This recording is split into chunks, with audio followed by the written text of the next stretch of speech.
The C-SPAN networks bring you long-form public affairs programming from the nation's capital and are a public service of your television provider. C-SPAN, created by cable.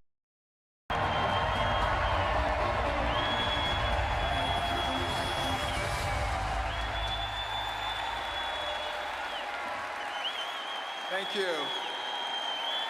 Thank you. Thank you, everyone. Thank you. Thank you.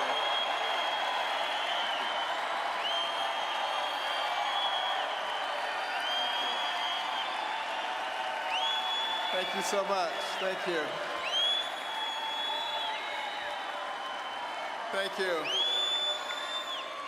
All right. Don't eat up my time. Thank you. I want to thank you all for that very warm welcome. I have to start out by saying one very important thing. I'm not politically correct.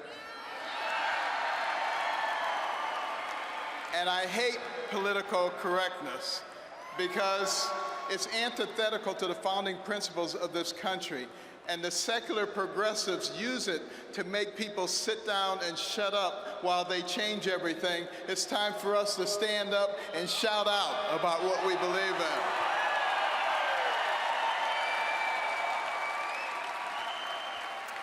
in. You know, I devoted my career to studying and operating on the human brain. This remarkable organ defines our humanity.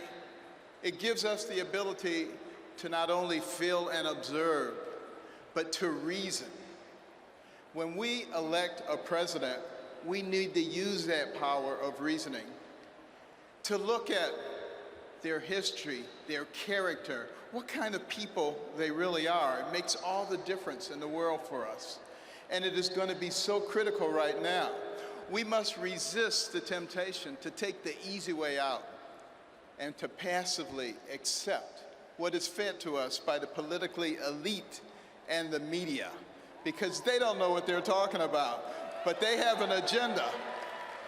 Now, we must also be wary of the narrative that's being advanced by some in our own party. The notion that a Hillary Clinton administration wouldn't be that bad, the effects would only be temporary. You know, that it would only last for 4 and at most 8 years. They're not using their God-given brain to think about what they're saying, because it won't be 4 or 8 years, because she will be appointing people who will have an effect on us for generations, and America may never recover from that. That's what we have to be thinking about.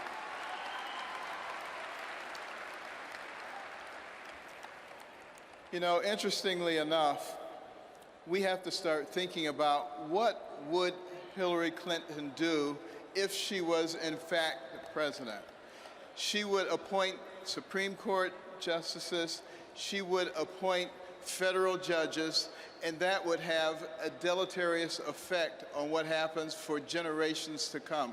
Not only that, but she would continue with a system that denigrates the education of our young people, puts them in a place where they're never going to be able to get a job, where they're always going to be dependent, and where they can therefore be cultivated for their votes.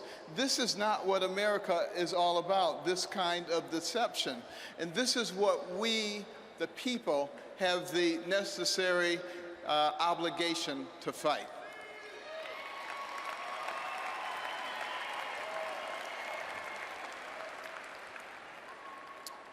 Now, one of the things that I have learned about Hillary Clinton is that one of her heroes, her mentors, was Saul Alinsky. And her senior thesis was about Saul Alinsky. This was someone that she greatly admired and that affected all of her philosophies subsequently. Now, interestingly enough, let me tell you something about Saul Alinsky. He wrote a book called Rules for Radicals. On the dedication page, it acknowledges Lucifer, the original radical who gained his own kingdom. Now, think about that. This is a nation where our founding document, the Declaration of Independence, talks about certain inalienable rights that come from our Creator. This is a nation where our Pledge of Allegiance says we are one nation under God. This is a nation.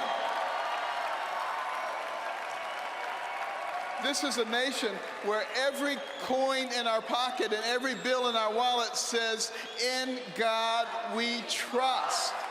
So are we willing to elect someone as president who has as their role model somebody who acknowledges Lucifer? Think about that. The secular progressive agenda is antithetical to the principles of the founding of this nation. And if we continue to allow them to take God out of our lives, God will remove himself from us. We will not be blessed, and our nation will go down the tubes. And we will be responsible for that. We don't want that to happen.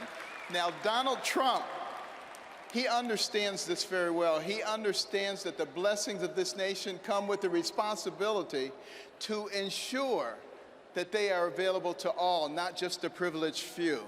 This is exemplified by his willingness to take on the establishment against all odds. It is evident in his passion for the American worker. It is found in his desire to put his considerable skills to work on behalf of American interests, not his self-interest. I'm proud to support Donald Trump, an extraordinary businessman, the right leader for a time such as this.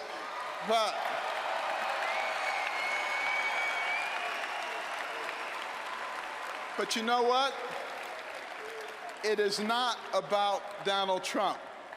It is not about me.